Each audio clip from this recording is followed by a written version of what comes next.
Thanks for coming. I'm Jeff Baum. I'm the Managing Director of the Center on Communication, Leadership, and Policy at the Annenberg School. And we're delighted to continue our partnership with the Unruh Institute of Politics and the Bedrosian Center on Governance for this weekly conversation on politics, technology, and the media in the 2012 presidential election. We have a terrific program today, and I'm going to turn it over to one of our faculty fellows shortly. But remember, this is an interactive program that we encourage this to be a room-wide conversation, and all perspectives are welcome. And so we're delighted that one of our faculty fellows is Tom Hollihan. Tom Hollihan is a former Associate Dean of the Annenberg School and is a professor of communication and a published author on media and politics, and widely respected scholar in this field. Has done a number of projects both as a practitioner and as a researcher. And so I've asked Tom to lead a discussion this week, and I think there's plenty of material for him to peg off. So please welcome Tom Hollihan.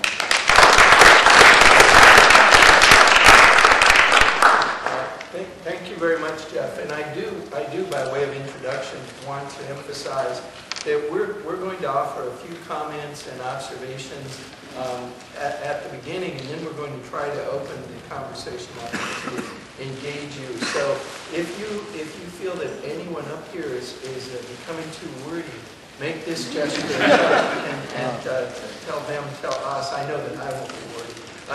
Tell us to be quiet and give you a chance to speak as well. What I thought might be an interesting topic today is to look at press framing. There's a lot of literature, of course, in the discipline on press framing, but as we look at a number of political events that are occurring in the past few weeks and that are ongoing even this week, I think we have some great opportunities to talk about that. And the panel is a rather diverse and interesting mix of folks with a perspective on how this concept might best be understood. First of all, as Jeff said, I am primarily an academic. I teach media and politics and occasionally write about politics and occasionally offer my opinion. In fact, I offer my opinion more consistently than I either teach or research. So I should reprioritize the order of those things. To my left is Mark Cooper, who is a professor in the journalism school, who in addition to teaching journalism has a most distinguished, some might even say nefarious career as a journalist.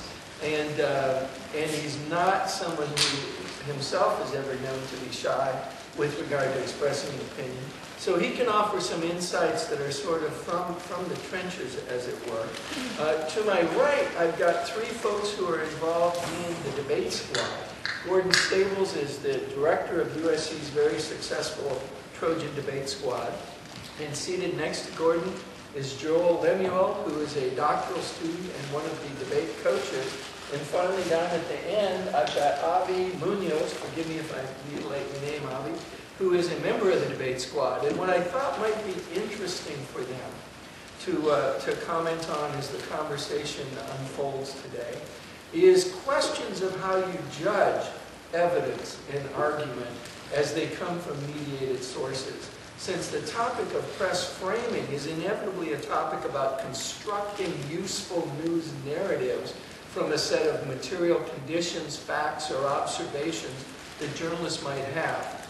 So the comments that I'm going to make are really going to turn on choosing a couple of issues and then discussing what the dominant press narrative is. Mark may contribute to that and take us off or dart into a new direction.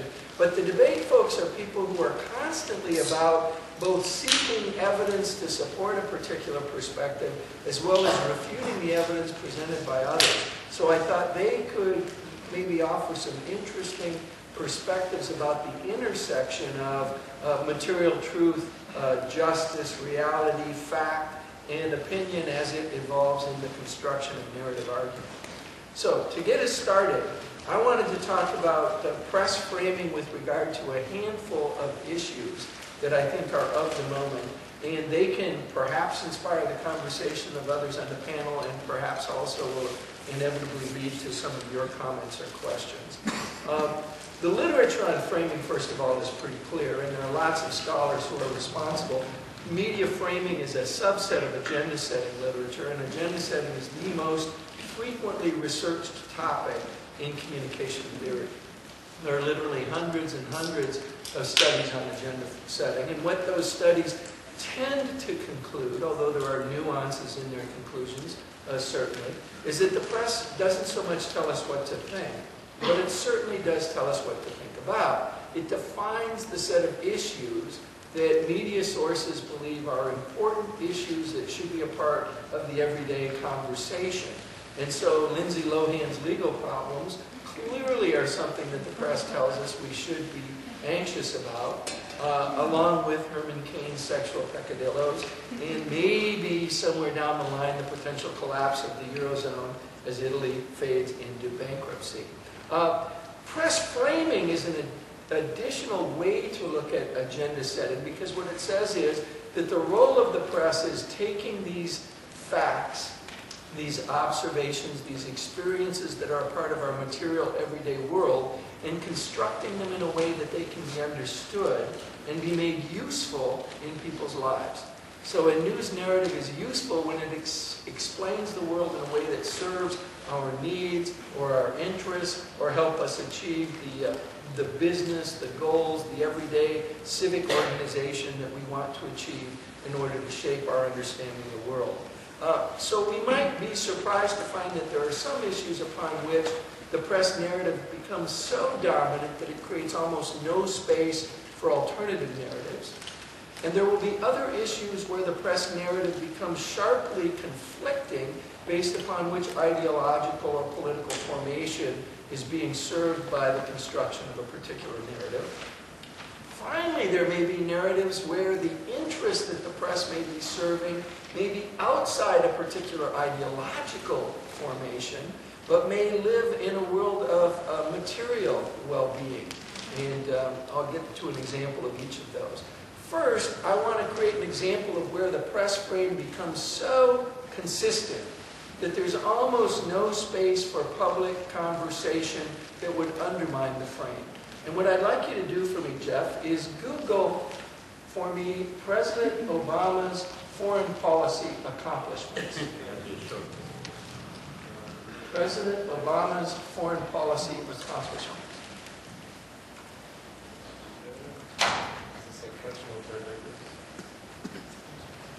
You're very cynical because you've been reading this press frame. Okay, now, if you look at Obama's foreign policy accomplishments, get the accomplishments up there. And see what comes up. Look at the dominant news narrative as he scrolls down the page. Obama's foreign policy successes may help little in 2012. Obama's foreign policy achievements on YouTube, a re-election boost, ? String of foreign policy victories, still no match for the economic problem. If you go to the next page, you'll find that roughly 2/3 of media conversations following the death of Osama bin Laden, following the toppling of Gaddafi, following the hit on the American citizen who just happened to be an Al-Qaeda operative with an unpronounceable name, yeah, thank you. Virtually every news conversation about those said, President Obama has achieved all of the foreign policy goals that would have shaped the Bush agenda, and he's now withdrawing from the Iraq War, which he promised he would do, but none of this is really going to matter. And my argument would be when you construct a news narrative that essentially becomes self-sealing, self-confirming, disregard these things as a factor in how you should decide the outcome or predict the outcome of the 2012 campaign. You essentially send a message to readers and you construct a public narrative that says, discount those things and worry only about the economy. Even though there are very strong arguments to suggest that an economic narrative of success may be outside the ability of any single president to make much headway against anyway, since what we're seeing is the deepest trough of the worst downturn in the economy since the Great Depression. But we have a constructed news narrative that says essentially discount these foreign policy achievements completely. So that's my first example of where I think there's almost uniform assessment if you read these links on this claim. A second and related example to this one that I would cite is the way the concept of austerity as the only alternative that's an appropriate response to the current economic condition has penetrated the news media. I was watching on CNN the other evening a discussion about the need for austerity. And the guest made the claim that of course we need austerity because we couldn't tax Americans anymore. We're taxed far too much. And the guest makes the assertion, the U.S., for example, has the highest rates of corporate tax in the developed world. No other country taxes business to the extent that we do. And that comment went completely unchallenged by the host and completely unchallenged by the other guests on the CNN panel, even though a closer look at U.S. business tax rates would suggest that while the stated rate may be high, the ability to claim deductions and write-offs means that the business tax rate is far lower than it is in most countries. And we have constructed a narrative saying austerity is the only measure. We must dismantle the achievements of the welfare state without constructing a rival conversation that would challenge that assumption.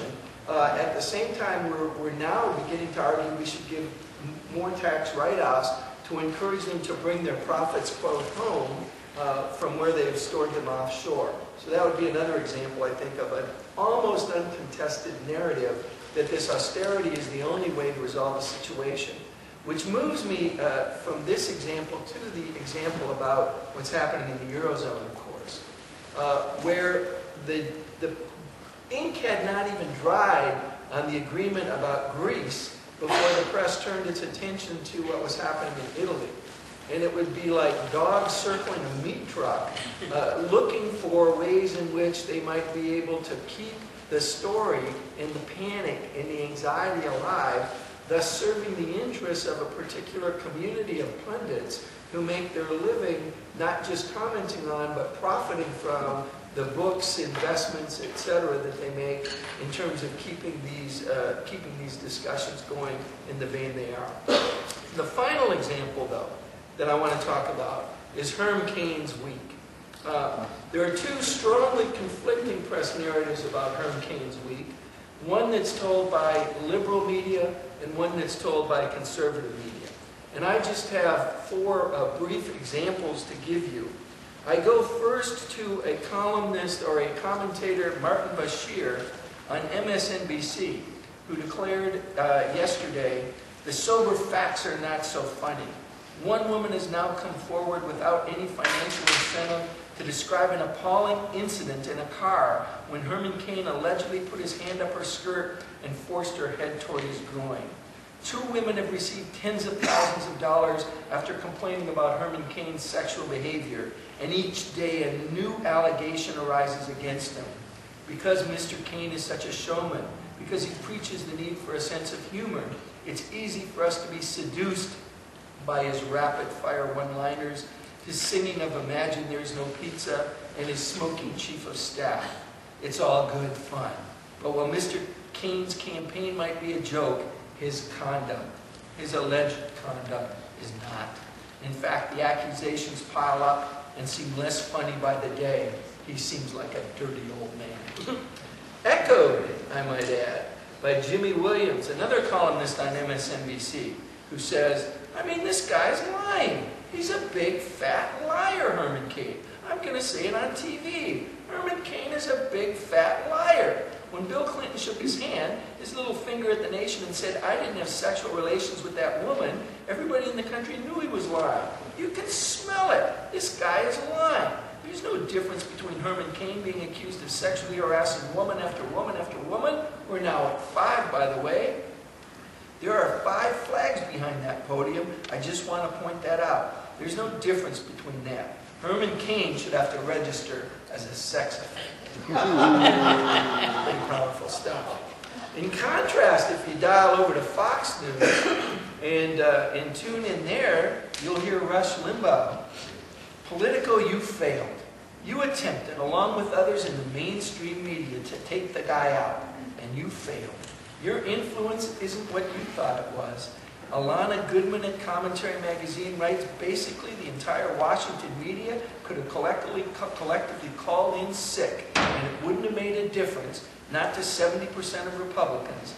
The latest Washington Post ABC poll, one of the first to be taken post-scandal, reports 7 in 10 Republicans say reports that Cain made unwanted sexual advances when he was head of the National Restaurant Association, allegations that have been stiffly rebutted by Mr. Cain, do not matter to us.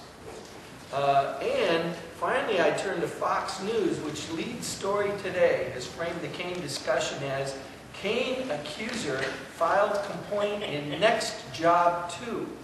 The woman who settled the sexual harassment complaint against GOP presidential candidate Herb Cain in 1999 complained 3 years later at her next job about unfair treatment, saying she should be allowed to work from home after a serious car accident and accusing her manager of circulating a sexually charged email.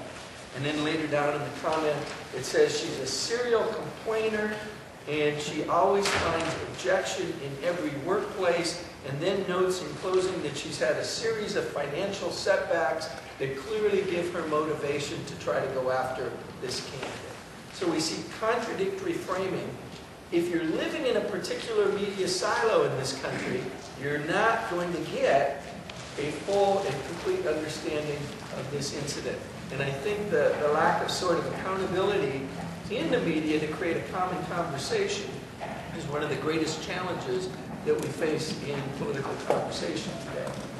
I'm going to let Mark take a look at this. Tom is simply that follow because he's a bona fide academic and therefore deals with facts. I'm a journalist, so I do an opinion. I want to just expand a little bit on what Tom said about framing. I would agree with him. And I want to talk in a little bit more general terms and try and at least briefly touch upon why things get framed this way, because I agree with the general description of it.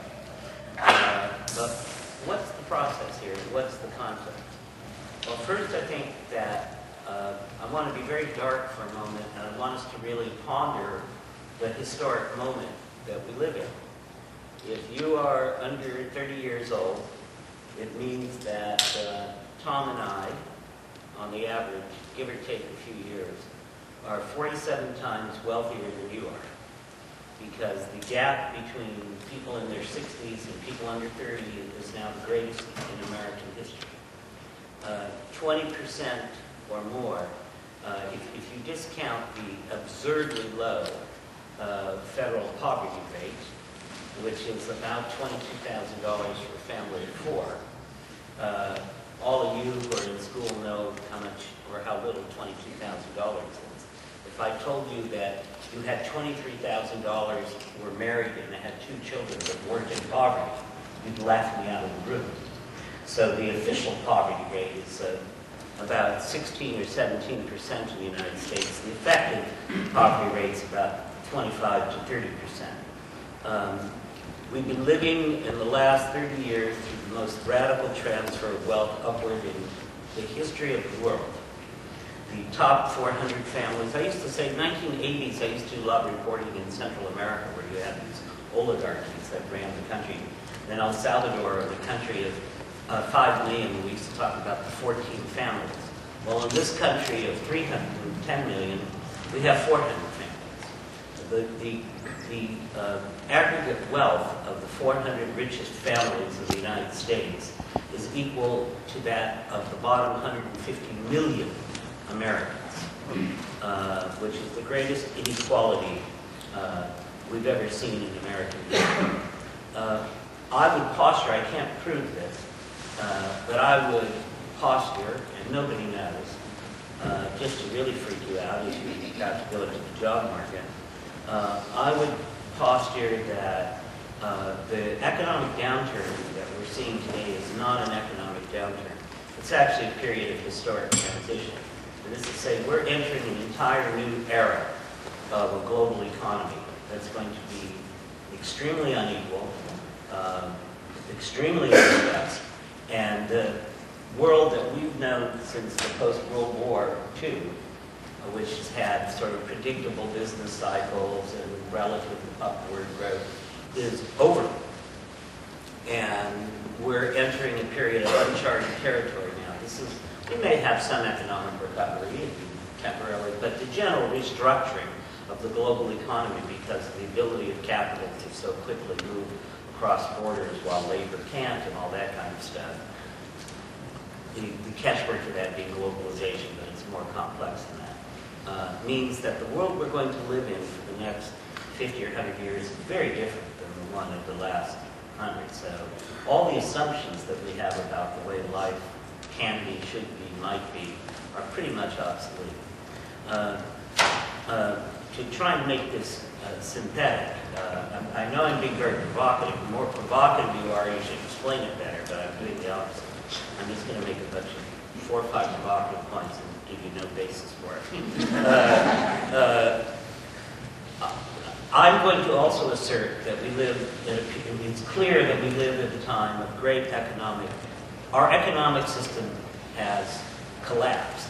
That what I mean by that is not that we're all living in dire poverty, but the aspirations and expectations that have come with American capitalism during the past century are now no longer in place. You don't have those aspirations. You might have the aspirations, but you don't have the expectations if you have an IQ above room temperature. You know that things are not working the way they should, that people do not get jobs the way they should, jobs do not pay what they should, that we do not have medical insurance the way we should, that we do not really, we're fighting for Social Security. I qualify for Social Security next year, the 62-year-old trash. And, you know, it's great to fight for Social Security and Medicare. The Social Security and Medicare pays peanuts, by the way. They're nothing compared to real pensions that, for example, public employees get or people in other parts of the world get. We also have a political. So we have a monumental economic crisis, and we have a monumental political crisis, because we have, you know better than others as young people, we have what's known in political terms as a crisis of representation. As I say, most people don't feel very represented by either of the 2 major political parties. We see very little differences. We see differences, but we see a lot of fundamental overlap between the two. I heard yesterday a report from Reuters that Wall Street banks and financial institutions made more profit in the last 2.5 years under the Obama administration than they made during the whole 8 years of the Bush administration. Okay?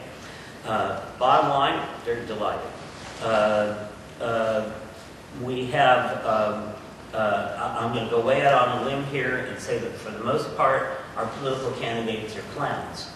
I disclose my own partisan leanings. I'm not particularly a Democrat by any means, but I think President Obama is a relatively smart and ethical person, whatever pluses or minuses there are in his policy. I'd say there's damn few other politicians on the scene right now who come close to be taken seriously. I mean, how can you take Herman Cain seriously? How can you take Newt Gingrich seriously? How can you, I mean, and it's not because they're Republicans, it's just because they're crazy. Or Michelle Bachmann, and people who speak in completely fact-free, people totally unqualified to have their fingers anywhere near the nuclear button. So what has this got to do then with press freedom? Well, I would say that if you accept my thesis that American society is in deep crisis, both economically, politically, and to a degree socially, The press, and I can say this now because I'm in the 200-foot zone. I'm more than 200 feet away from Annenberg, so I can say whatever I want about journalism without fear of reprisal. I think journalism, the fourth estate, ought to face the facts and accept responsibility for its quota of responsibility for the fix we're in. If journalists think that the economy is screwed up and politics are screwed up, but the journalists stand above it all as objective, dispassionate observers just telling the truth, then they are perhaps the biggest liars of them all. The press is absolutely complicit in the level of political denial and dysfunction that we live in, because the press recreates that and regenerates and promotes that dysfunction on an hourly basis. And that's because that takes us to the question of framing. Now, there are theorists who've written about this, many theorists, as Tom has noted, and I will very briefly synthesize in 2 or 3 sentences what I think that framing is. I like the term that Jay Rosen from New York University uses when he calls the prevailing press ethic in the United States to be the view from nowhere. That is to say, this is what we, to a great degree, teach, unfortunately, at Annenberg, that good journalists don't have a perspective. They're above it, and it's encapsulated in little statements like when you're watching TV and you're watching Wolf Blitzer, God forbid, and his news report will end by saying, and we'll leave it there, which means basically nowhere, because we haven't given you a conclusion. We've given you, theoretically, we've given you 2 sides. But the framing of the 2 sides, and this is based on hard research that I didn't do, but others have done. I think it can be proven rather conclusively that journalists feel a comfort zone in terms of defining the margins of debate. And that, the boundaries of that debate, generally speaking, track the debate on Capitol Hill. That's just a firm assertion that I make. That is to say, if the Democrats think Herman Cain is a fool and the Republicans think he's a genius, then you can say that. But if you begin to report on points of view that fall outside of the narrow debate on Capitol Hill, those points of view are considered aberrational, outliers, and probably illegitimate. So if you turn to a pundit on television, you turn to a pundit who's in your Rolodex who you already know what they're going to say. You don't turn to a pundit who says, you know, we live in the most unequal society on earth. Because that won't fit into the overall narrative about, well, Democrats said this and Republicans said that, and we'll leave it there, right? Because neither Democrats nor Republicans can address the issue of inequality in a really serious way. So if you set as your boundaries, if your markers for the debate are in fact dysfunctional political institutions like Democrats and Republicans, then it's a given that the outcome is going to be a dysfunctional narrative. It's going to be a narrative that means very little, because all you're doing is you're doing a stenographer's work of just making sure that you juxtapose spokesman A with spokesman B, both who are lying through their teeth. And you just say, well, this is what this guy said, and the critic says this, and we'll leave it there. I just want to give you one example. I want to use the example that has been documented by academic studies, and that was the treatment of torture as social policy in the United States. In roughly 2002, the use of torture was legalized by the Bush administration and incorporated as part of official U.S. policy. The so-called harsh interrogation techniques that were employed by military and intelligence personnel in Iraq and Afghanistan and in other black prisons, clandestine prisons, violated international law and included conduct that the United States and the United States press had for 45 years, or take that back, for 60 years, had consistently and unequivocally qualified as torture. Waterboarding is torture by every standard, we executed Japanese prisoners of war for waterboarding American soldiers during World War II. I had friends who were waterboarded in Chile and Argentina. They were tortured. Okay? When the Bush administration began to implement torture, we see by a study that came out about a year and a half ago from Neiman that both the Washington Post and the New York Times began to change the way they treated the term torture. They stopped using it. They used the word harsh interrogation technique. And then somewhere in the 25th paragraph there would be the usual. But critics say, or Amnesty International says, this could be torture, right? Rather than just saying, this is torture, right?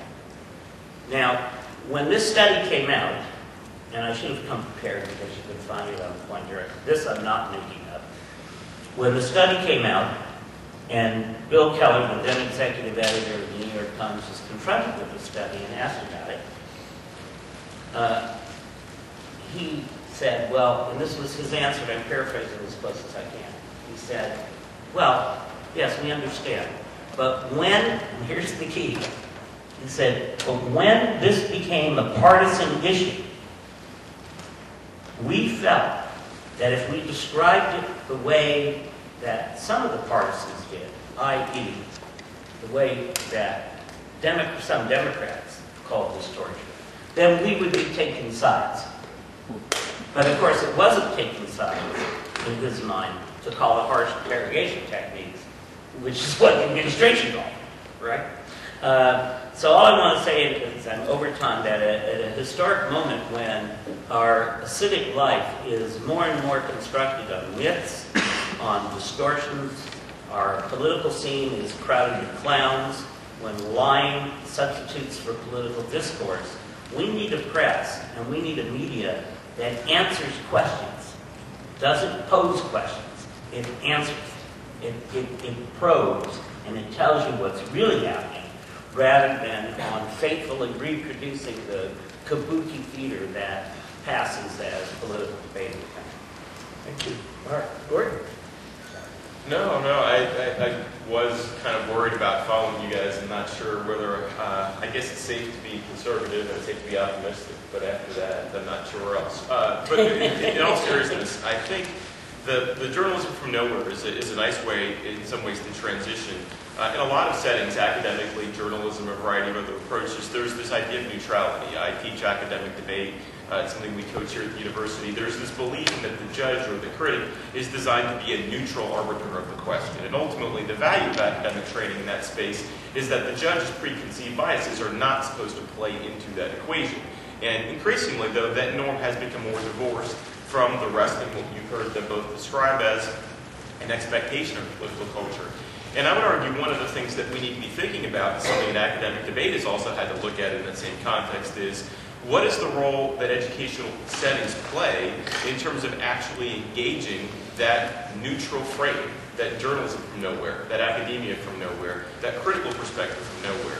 We accept it in some places. We would typically, for instance, the reason why arbitration is an increasingly effective means of resolving business disputes is because most people are terrified of what a jury of their peers define as someone who does not have expertise in that area could offer, but binding arbitration offers the exact opposite model. Expertise is the standard for evaluation, and it shifts it. What I would say right now in journalism and media for discussion of the campaigns and the elections, we're going through a transition in some way. Third-party candidates, different candidates with different agendas aren't new, but the power, the relative ascendance of candidates who don't necessarily work within the frame of the other parties creates a challenge. And to give you an example, Herman Cain's discussion over the last few days that there's a democratic machine to stop him has raised humor in some parlance because saying the institutional party of the Republicans are far more concerned right now about Cain's ascendancy than the Democrats. And in fact, the White House would gleefully shift its press releases to talk more about Cain and less about the idea of Governor Romney running. Which raises this question. The ascendance of the Cain campaign is in and of itself a challenge to media framing and a challenge to the parties because the interest of the Cain campaigns don't match. And so Mark's talking about the idea of torture as the raised question between the two parties. I would say in some ways we're coming out of an era of where there was a standard of neutral journalism that was the accepted truth, the accepted reality. If someone said the international legal consensus among lawyers in this field is that this qualification is understood as such, okay, well what happens when that subject matter, those terms of qualifications, is subject to dispute? And for those of you that are current students, especially undergrads, you can appreciate that in some ways we start to seem older and older the more we talk about a Fox and a CNN fragment. As college students are reflective of a younger generation who don't own televisions and who don't consume media directly through those platforms, this fragmenting of expertise raises the question, it's not just if Fox or CNN is the point of agreement. The CNN's viewership is rapidly declining over the long term. Fox has been able to create some stability, and if you think about how has Fox been able to create that stability as an economic model, it's by replacing this idea of the neutral critic and saying the reason Herman Cain can be a successful candidate, even if he never wins a primary, is that he can emerge into a permanent part of the media landscape, which is far better compensated than any elected member of the presidency or the Congress, and it creates a permanence. So when people describe why did Sarah Palin not run for president this time, it's not a joke to say the pay cut wouldn't have been worth it as compared to being a Fox commentator. And if you watch the early stage, one of the things Tom and other folks have written about the surfacing stage of the presidential election, is where those candidates who are known in one field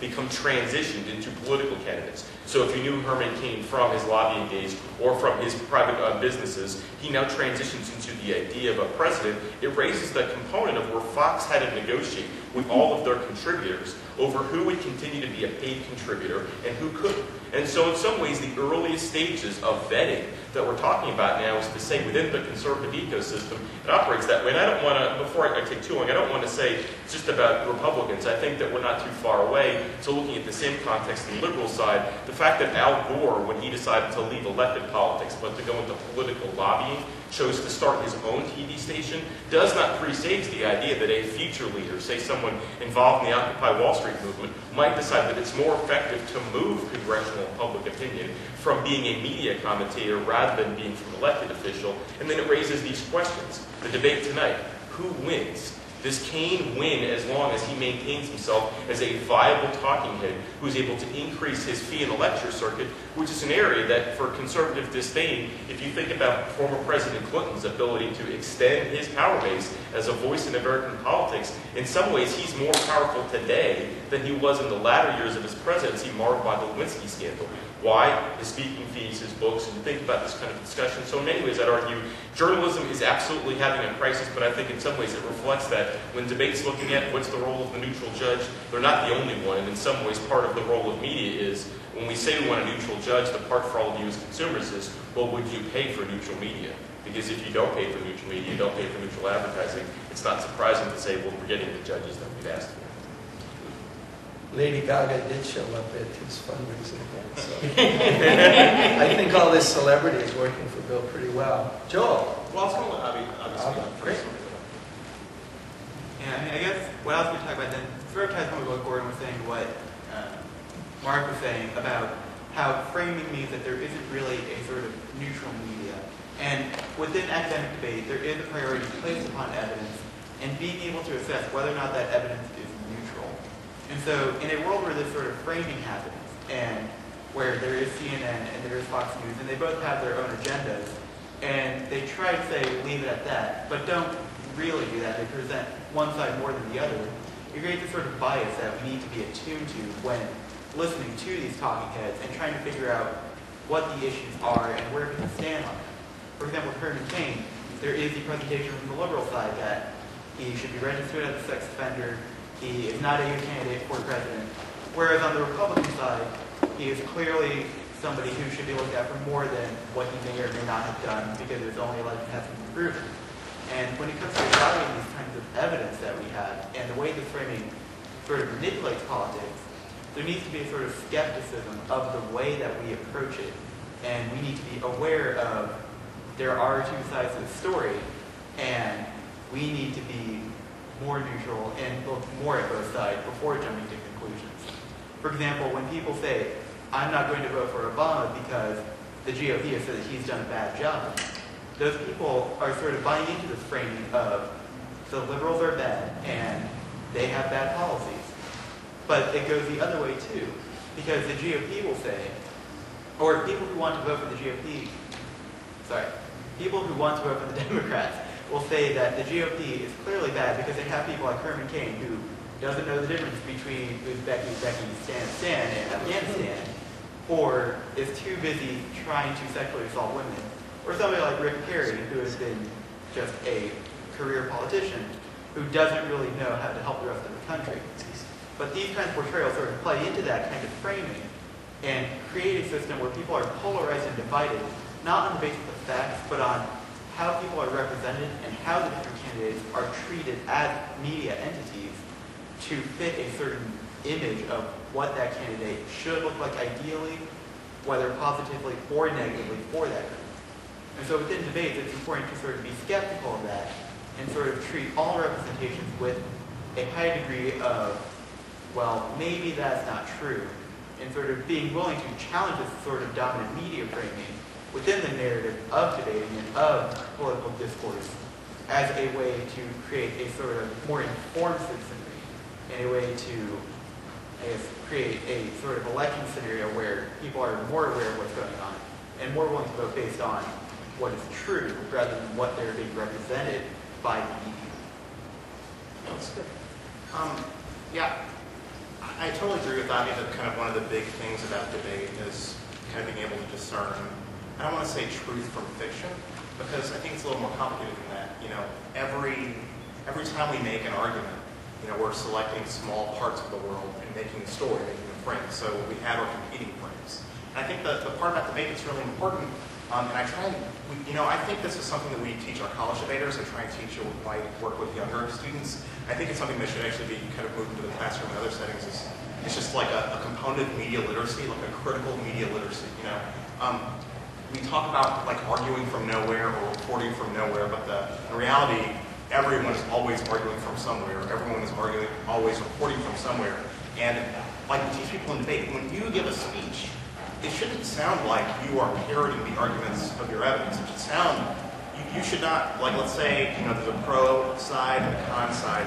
I don't want to say you should split the difference, but it shouldn't sound like you're from one side or the other. It should sound like you make a synthesis of those arguments. And those are the kind of skills that we teach students in debate. It's really important for them to be able to read an article about, say, negotiations going on about cutting the deficit, and being able to come to their own conclusions about kind of what is the truth of that, or kind of where we are. And that's a skill that's really, really hard to teach, but it's really important. And I kind of think debate is one avenue where that happens, and we need to move that to other kind of aspects of the classroom. I think critical media literacy is something that's really important and kind of needs to be focused on in academia. Okay, it's time for people in the audience to have a chance to speak. Introduce yourself as you. Hi, I'm Steve Hubbard, SPPD program. A while back, I was watching Fox News one evening, and they had essentially a liberal and 3 or 4 conservatives, and they asked the panel a question, and the liberal started out, and he got about a half sentence out, and the other 3 just like jumped on him, and that was all you ever heard. And then I thought, well, he's moderately progressive, well, that's typical Fox. And then sometime later, I was watching Keith Olbermann. I didn't watch that much, but if you ask him, I would probably agree with him more often than not. And they had a lady who came from the church who had cardboard cut out of George Bush, who they prayed to. And I was very curious to hear her rationale. And so they asked her a question, and she got about half a sentence out before the 3 or 4 liberals who were also on this panel jumped down her throat, and you never heard another thing. And so it seems like what's happening in the media is that it's not an argument over where's the truth anymore. It's what's going to get the most eyeballs. In other words, truth, I don't know, that disappeared a long time ago. And so I'm wondering, historically, where do you see us now versus in the past? In other words, did the Hearst papers do similar things? And we just, because it was written, it just doesn't have the emotional impact, or do you feel that is it worse now, or was it worse then? This is just a different media presentation. I wasn't alive then, so this is secondhand information. I think that it's worse now, but not for the reasons that you suggest. One researcher who I like very much, who passed away recently, is Neil Postman. And he does a very good job of documenting just how well informed the public was during the Lincoln-Douglas debates. And that people could sit for 7 hours and follow very complicated oratory because they were used to, they grew up in a world of topography where they were used to reading a lot. And the oratory was, in fact, the written word transmitted orally. It was quite formal language. I think we're worse now, but I don't think we're worse because of Fox News and Keith Olbermann. Those are, you know, both MSNBC and Fox, and if you throw in CNN, their audiences are minuscule compared to the general audience. And they're very small, very small. And they speak to certain, and I don't mean this in a pejorative way, they speak to certain tribal, niches. I think we have a much more generalized problem. We have we have a society with very fragmented consciousness, and we have a term that's come into vogue of low information voter. But most voters are low information voters, and then those officially called low information voters are actually no information voters, right? Because people feel detached from the political system. So I just want to be really existential about it and say, even though I trash the press, there's a lot wrong with the media, but the problem runs much deeper than that. It stems from a basic disengagement from the political process, usually for pretty good reasons, because people just don't feel a connection with it and don't feel that it makes much difference in their life. And that having this or that loyalty is a whim or a caprice, and an opinion is formed. And I heard it, it's anecdotal voice on the street interview yesterday in some coffee shop. A woman said, well, I like Herman Cain. It was a woman. So I like Herman Cain's got the 999 plan. I don't know what it means, but at least he has a plan. That's what you call a low information voter, and somebody who's really disengaged. And you can assign personal responsibility for that, if you like, and that's okay, I do to a certain degree, but I'm also sympathetic to that.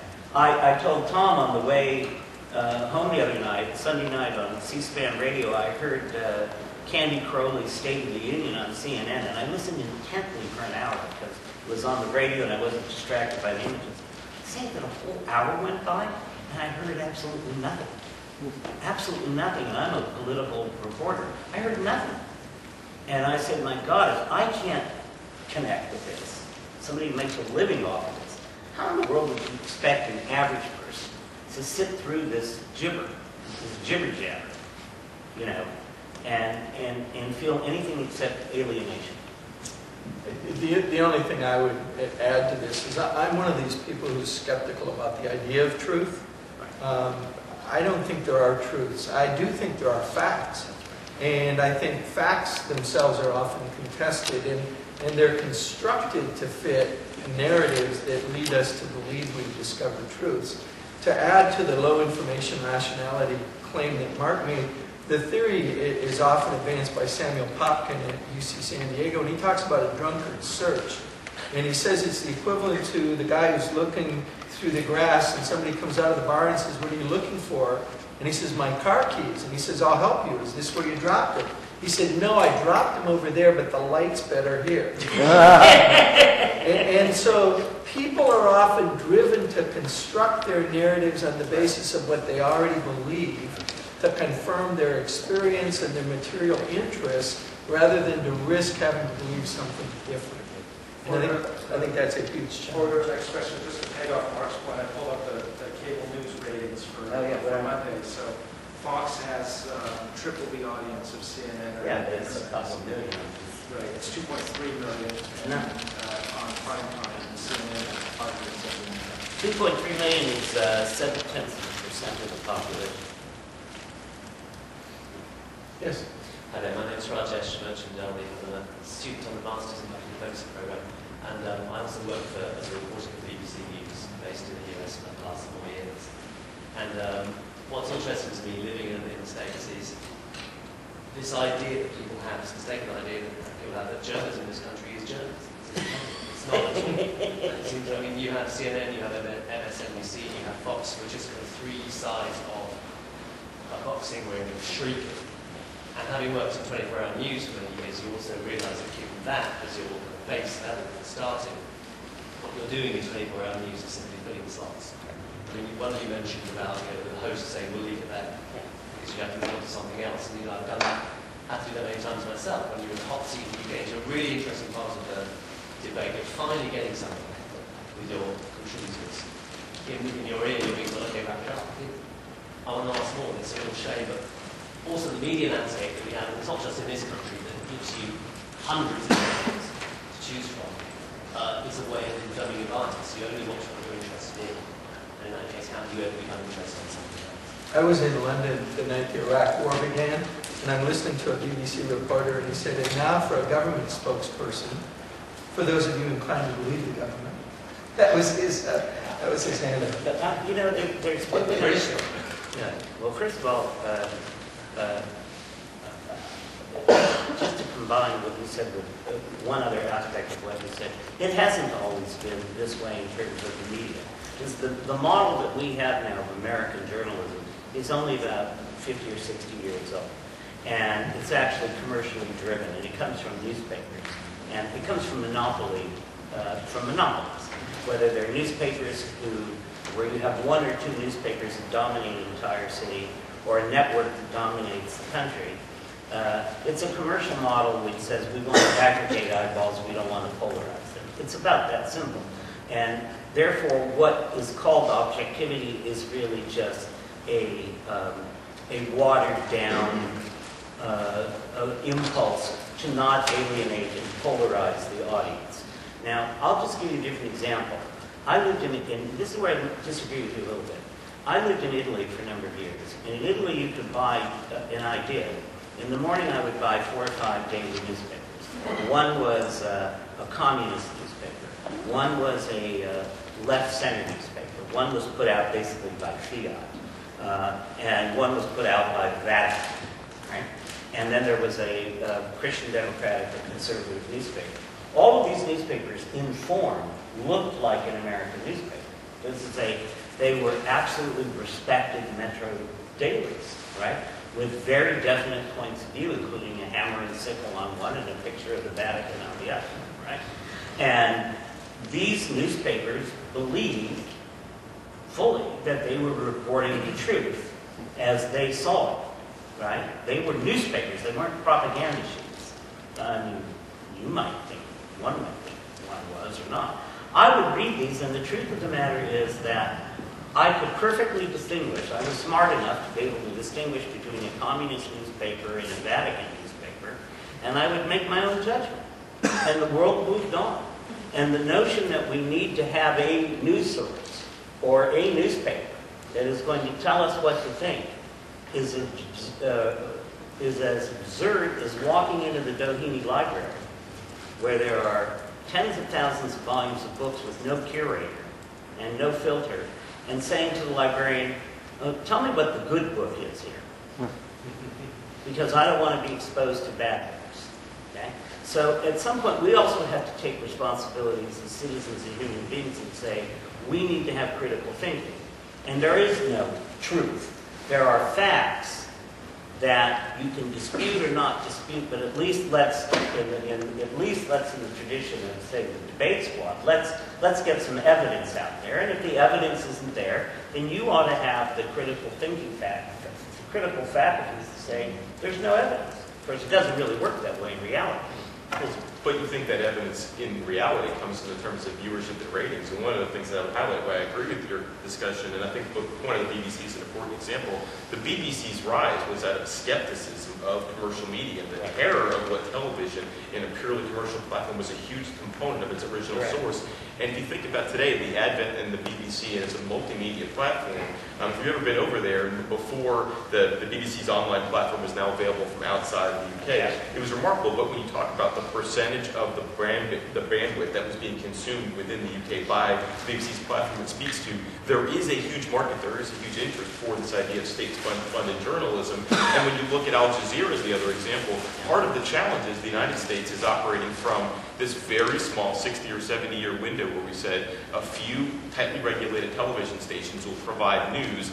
That's decaying, and we're left without an alternative model. There is no American agreement about Al Jazeera or the BBC, but last spring when you saw people in this country wanting to learn about the Arab Spring, they were turning off their television and forcing people to go through Al Jazeera, even though right now outside, I think, of Burlington, Vermont, it's very difficult in this country to get Al Jazeera as part of your commercial platform. So it speaks to that a changing consumer is making those decisions, but part of what we're seeing is there's not a national media correction because the two sides is not going to say Al Jazeera is reporting the one side and the American state media is reporting the other. But for those of you that live around the world, the American perspective is being articulated as such. And when Al Jazeera does not report on a particular issue within the Arab world that's contentious with these Arab Spring revolutions, it's forcing that change. So I think in some ways it's reflecting the difference in model that we're looking for. Do you mind if I just clarify one point? Sure. You talked about the BBC as a state-funded broadcast. State supported. But it's important to make the distinction access to publicly funded broadcast. State-funded almost infers that there's state control. Commission state supported, but I mean, it's a licensing fee tax. If the United States decided to impose a fee, and this is a question that the BBC is going to face in the future, the decline of the television, this becomes even the question. The unit of analysis for consumption is the television. For all of you that don't have a television in your dorm, the BBC currently you wouldn't be taxed as a UK citizen, but your phone, your laptop, your iPad, do those devices, and that raises the question that we talk about in this country, should we be taxing the device of consumption as a way to guarantee state support? But you're right, it's state supported, not state funded. And the one thing, sorry, just to sort of finish this point, the one thing that sets the BBC apart, and I'm not just banging on about BBC, because I think there's plenty of fun to it, is that there's actually legislation that guarantees the BBC editorial independence from government. No other broadcaster has. And I think it's because it has that it's enjoyed this space and has been able to be massively critical of governments down the years, and I think has this reputation. The reputation of the BBC is much greater outside of the UK than it is within.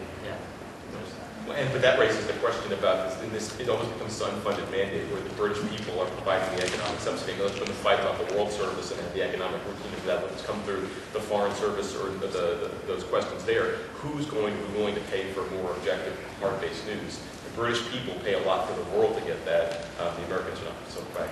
Can we take one last question? Is there one last question? I'm Rafael Fernandez. I'm a communications student in Annenberg, and the sense I get from the talk is that apparently we live in a time where the facts are replaced by media frames, and people are losing faith in the media. And some of you mentioned education or media literacy to combat this. But my question is, what about organizations such as WikiLeaks? Would a WikiLeaks snowball effect solve this? Or is WikiLeaks just part of another media frame? It's now bankrupt, I think. But anybody want to talk about WikiLeaks? I think the biggest thing it says is that information control. I mean, I think all of you have seen The Social Network, and there's that great scene where Justin Timberlake playing Mark Zuckerberg says, well, we're successful, we're able to bankrupt the music industry. He says, what are you talking about? Napster went under. And he said, have you been to a Tower Records lately? How's that experience going?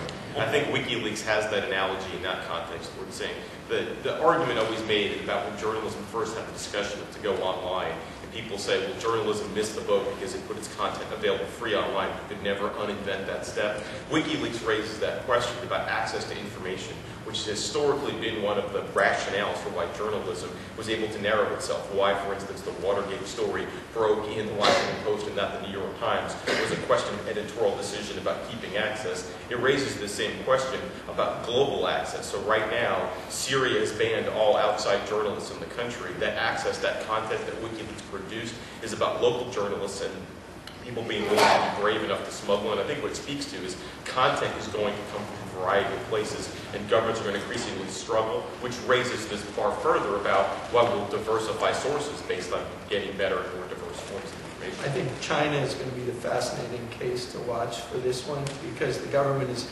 really trying to crack down on social media. but at the same time, they send all of these graduate students to study in the U.S., and every one of these graduate students are using Skype, or sending emails, or text messages back daily, and every Chinese person is carrying a cell phone. And so the space between the attempts to control information and all the information flows become greater and greater, which at some point become a cancer on the credibility of the existing media culture and on a government that would seek to control it. So I think the answer to your question is we have to stay tuned and watch on that. Stay tuned. Thanks, guys. Before we go, I want Gordon to give a plug for Trojan Debate Squad, if anybody's interested. Yeah, the big thing I'd say is, and Joel alluded to this, we're the only university in the United States that has a digital debate research initiative that's looking at the evolution of civic cultures taking place both in online spaces and then in physical spaces with emerging changes in cultural norms. So we have both classes and extracurricular programs available for undergraduate and graduate students. If you're interested in any of these programs, my email is stables@USC.